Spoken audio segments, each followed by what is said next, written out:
कुछ ऐसी पानी की झिरें फूटी कि पानी इतना तेज आया कि तालाब में तो पानी आया ही, साथ में उनका बेटा बहू और वो सोने का झूला भी उस तालाब में डूब गए। लाखा बंजारा की कुल संपत्ति अगर मैं उसको आज के हिसाब से वैल्यूएशन लगाऊं, उसको कैलकुलेट करूं, तो अंबानी जी भी उसके आगे फीके पड़ जाएंगे। इतना अमीर था लाखा बंजारा। हिस्टोरियंस के हिसाब से माने तो उनके काफिले में 90 लाख बैलगाड़ियाँ थी। मैंने आप इमेजिन कर सकते हो 90 लाख बैलगाड़ी जब एक साथ चलती होंगी तो कैसा लगता होगा। इन किलों को लगभग वही 1673 के आसपास मुगलों द्वारा नष्ट कर दिया गया। ताज्जुब लगेगा कि 90 लाख बैलगाड़ियाँ और 3 लाख लोगों की सेना और साथ में 4 लाख मजदूर जब साथ चलते होंगे तो लक्की शाह बंजारे का काफिला क्या लगता होगा। मध्य प्रदेश का एक शहर है सागर। मैं भी उसी सागर शहर का हूँ।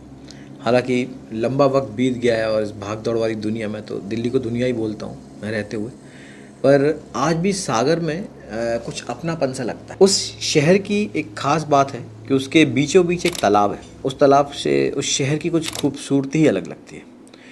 बचपन से उस तालाब को देखता आया हूँ और उस तालाब का नाम है लाखा बंजारा तालाब। सागर के हर एक निवासी भी यही जानते हैं कि ये जो तालाब है ये बहुत सालों पहले बनवाया गया था। कोई लाखा बंजारा थे जिन्होंने तालाब बनाया। कुछ किंवदंतियों में ये कहा जाता है कि सागर में एक बार बहुत विशाल सूखा पड़ा और उसके लिए किसी ने लाखा बंजारा को बोला कि आप एक तालाब खुदवाएं और उसमें सोने के झूले में अपने बहू और बेटे को झूला झुलवाएं, जिससे कि उस तालाब में पानी आएगा। कहते हैं उन्होंने वैसा ही किया और उस झूले में अपने बेटे और बहू को बैठा के जब झूला झुलवाया तो कुछ ऐसी पानी की झिरें फूटी कि पानी इतना तेज आया कि तालाब में तो पानी आया ही, साथ में उनका बेटा बहू और वो सोने का झूला भी उस तालाब में डूब गए। पर हमारा चैनल है थ्योरीज और हम कहानियाँ और थ्योरीज की तलाश में रहते हैं। बस इसी कड़ी में मैं निकल पड़ा लाखा बंजारा को ढूंढने, क्योंकि बचपन से नाम सुना था। जानना चाहता था कि लाखा बंजारा की कहानियों में कितनी सच्चाई है। कुछ किताबें पढ़ी, कुछ रिसर्च किया, कुछ हिस्टोरियन से मिला, कुछ इंटरनेट पे सर्च किया और फिर जाके मुझे पता चला कि लाखा बंजारा कौन थे। और उनके बारे में जब मैंने जाना तो आप बिलीव नहीं करेंगे कि मैं एस्टॉनिश्ड हो गया। लाखा बंजारा की कुल संपत्ति अगर मैं उसको आज के हिसाब से वैल्यूएशन लगाऊं, उसको कैलकुलेट करूं, तो अंबानी जी भी उसके आगे फीके पड़ जाएंगे। इतना अमीर था लाखा बंजारा। तो चलिए आज के इस वीडियो में आपको बताता हूँ कि लाखा बंजारा कौन था, उसके बारे में मैं हर चीज़ बताऊँगा और कैसे वो इंसान इतिहास का एक अभिन्न अंग है जिसको आज हम सब भूल चुके हैं। उनका पूरा नाम था भाई लक्की शाह बंजारा और उनका जन्म हुआ था 1580 में। ये बंजारों के राजा थे, एक व्यापारी थे, सिविल कॉन्ट्रैक्टर थे और पूरे एशिया में इंपोर्ट एक्सपोर्ट का काम करते थे। कहते हैं दिल्ली के 4 गांव जो आज भी मौजूद है, मालचा, रायसीना वही जहां हमारे राष्ट्रपति भवन है, इंडिया गेट का एरिया है वो रायसीना है, बाराखंबा और नरेला, ये सारे जो एरियाज़ हैं, जो गांव हैं, ये लाखा बंजारा के होते थे। वो मुग़ल सेनाओं के लिए काठी, चूना पत्थर, लगाम, रकाब और इन सब की आपूर्ति किया करते थे। लक्की शाह बंजारे थे वो कपास, चूना पाउडर और कैल्शियम हाइड्रोक्साइड जो कि युद्धों में काफ़ी इस्तेमाल होता था उसका भी व्यापार करते थे। उनके पास 4 टांडा थे। टांडा मतलब जो उनका पूरा लश्कर था, जिसमें प्रत्येक टांडा में लगभग 4 लाख थोक गाड़ियाँ थीं और टांडा की सुरक्षा के लिए वहाँ पे लगभग उनके साथ 3 लाख सहस्त्र बल, 3 लाख सैनिक उनके साथ चलते थे। वो मध्य एशिया से भारत में माल का आयात और निर्यात करते थे। उनके दादा थे नायक ठाकुर, जो कि अकबर के शासनकाल के दौरान मुग़ल सेना के प्रमुख आपूर्तिकर्ताओं में से एक थे। तो मुग़ल सेना जहाँ भी हमला करने जाती वहाँ उन सब के लिए जो माल ढोने का काम था, सामान लाने का काम था, वो नायक साहब का था। उनको उस समय का सिविल कॉन्ट्रैक्टर भी कहा जा सकता है। वो बड़े बड़े राजाओं से उनके किले बनाने का ठेका लेते और फिर अपने मज़दूरों की सेना से, मैं सेना इसलिए कह रहा हूँ क्योंकि कोई 1, 2, 4 मज़दूरों की बात नहीं होती थी, लाखों में मज़दूर लगते थे किले बनाने में और वो सारे मज़दूर उनके होते थे। माना जाता है कि दिल्ली का लाल किला बनाने के लिए लक्की शाह बंजारा ने 4 लाख मज़दूरों को अपने नौकरी पर रखा था और उन्होंने ही लाल किला बनवाया। इसके अलावा लोहागढ़ फोर्ट जो हम सब जानते हैं सबसे बड़ा किला है, गुरुद्वारा रकाब साहबगंज भी उन्हीं का बनवाया हुआ है। कहते हैं कि उनका जो टांडा था वो इतना विशाल था कि एक बार में वो 10 टन से ज़्यादा माल एक जगह से दूसरी जगह ले जाया करते थे। मतलब इमेजिन कर सकते हो कितना बड़ा लश्कर हुआ करता होगा। उस टांडे में उनका परिवार भी साथ चलता था क्योंकि वो बंजारे थे तो साथ ही चलते थे। और उस टांडे की देख रेख के लिए लगभग 3 लाख सैनिक भी उनके साथ चलते थे। हिस्टोरियंस के हिसाब से माने तो उनके काफिले में 90 लाख बैलगाड़ियाँ थी। मैंने आप इमेजिन कर सकते हो 90 लाख बैलगाड़ियाँ जब एक साथ चलती होंगी तो कैसा लगता होगा। कहते हैं उनका काफिला इतना बड़ा था और इतना सामान लेकर चलता था कि एक दिन में वो 15 या 20 किलोमीटर से ज़्यादा चल ही नहीं पाते थे। इसलिए उनकी आदत थी कि वो हर 10 किलोमीटर के बाद कुएं, बावड़ी, रहने के लिए कुछ जगह, इस टाइप की चीज़ें वो बनवाया करते थे क्योंकि उनको पता था जब इतना बड़ा काफिला चलेगा तो पानी की दिक्कत होगी, कहीं खाने की दिक्कत होगी, कहीं मौसम ख़राब हुआ तो रुकना पड़ेगा। तो उन सब के लिए वो तैयार हुआ करते थे। तो ये कहना गलत नहीं होगा कि एशिया में तालाब, बावड़ी, कुएं आप जहाँ भी देख सकते हैं, इनमें से बहुत बड़ा योगदान जो है लक्की शाह बंजारे का था। उन्हें मालूम था क्योंकि कि इतना बड़ा काफिला चलेगा तो यार रात रुकने की ज़रूरत भी पड़ेगी, तो इसलिए छोटे छोटे किले बनाते थे, छोटे रुकने की जगह बनाया करते थे। काफिला पे हमला हो सकता है इसलिए इतनी बड़ी सेना लेके साथ चलते थे क्योंकि इतना इंपॉर्टेंट सामान होता था उनके पास। इसलिए उन्होंने बावड़ी, छोटे किले और सारी चीज़ें बनवाना चालू कर दी।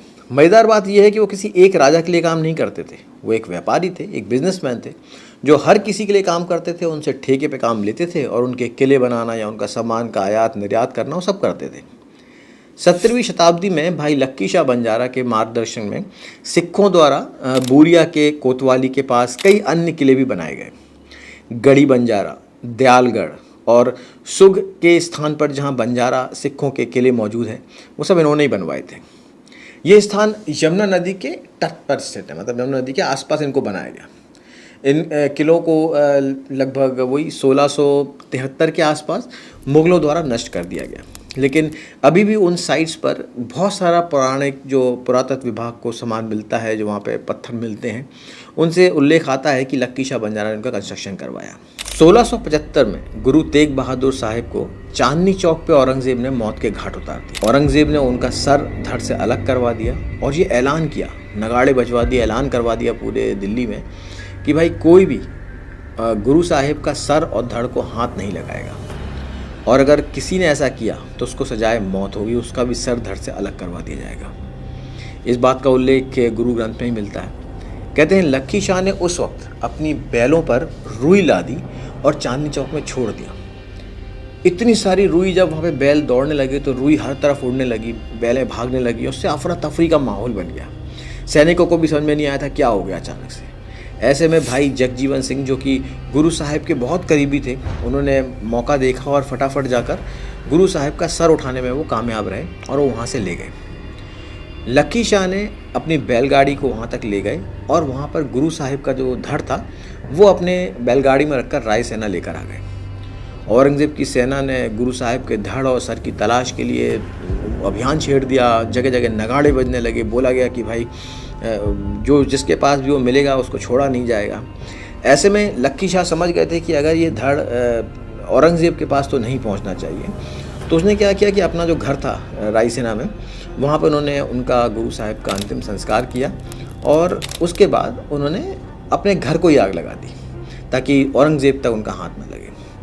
कहते हैं कि लक्की शाह उस वक्त लगभग 95 साल के रहे होंगे, क्योंकि उनकी जो मृत्यु हुई उसके 5 साल बाद हुई, जब वो 99 साल और 10 महीने के थे।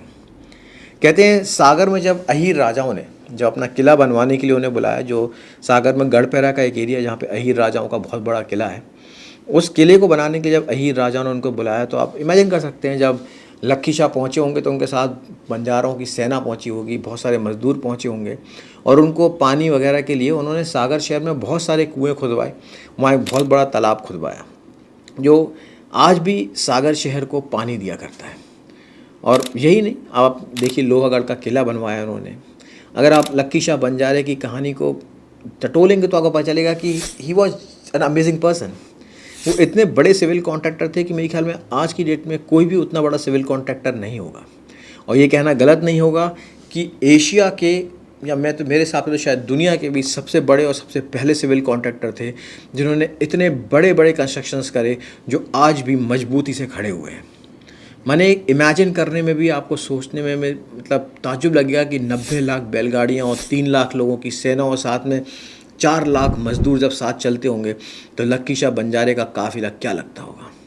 अगर ये वीडियो आपको पसंद आया हो, आपको इन्फॉर्मेटिव लगा हो, तो वीडियो को लाइक करिएगा, शेयर करिएगा, ताकि ज़्यादा लोगों तक लक्की शाह बंजारा, जो कि एक अनसंग हीरो है हमारी हिस्ट्री के, उनकी कहानी हर किसी तक पहुंच सके।